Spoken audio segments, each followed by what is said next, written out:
I own and manage a small business, and here's how I plan all of my tasks at work. So we use EOS, Entrepreneurial Operating System, the essentials of kind of planning within this system. Every quarter, you make goals for that quarter. So we make, they're called rocks in EOS. So projects that we want to work on throughout the quarter. I think last quarter we had like 10, so like 5 for each of us.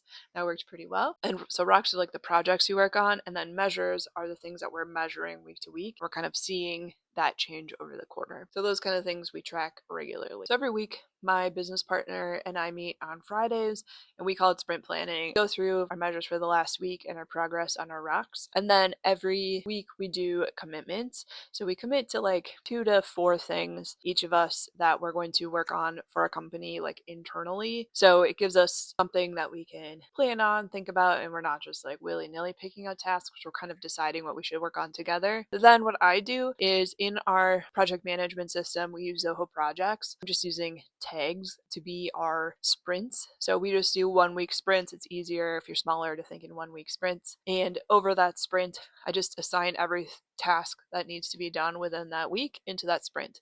And that can be things for our customers, like production things, but then also things that we just need to do internally. So I can pull up a list of everything that's in that sprint, see what I need to do. Easy to go. Then I go beyond that. In our project management system, I added a custom field here called assigned date, and it's just a literal date field that I'm assigning like when things are going to get due. So when I'm planning like social media, for instance, I might have a day where I'm filming a bunch, and then let's say I film 10 videos. I'm going to edit them over the next week. I'm going to do 2 each day. So then it kind of spreads it out evenly, put in that assigned date to each of them. Boom, everything gets done. So overall, that's how I try to plan within my organization. Of course, things come up and break your plans all the time, but having some kind of structure and plan has just been really helpful to keep us organized and like moving forward on our goals. So how do you stay organized in your small business? Let me know in the comments below.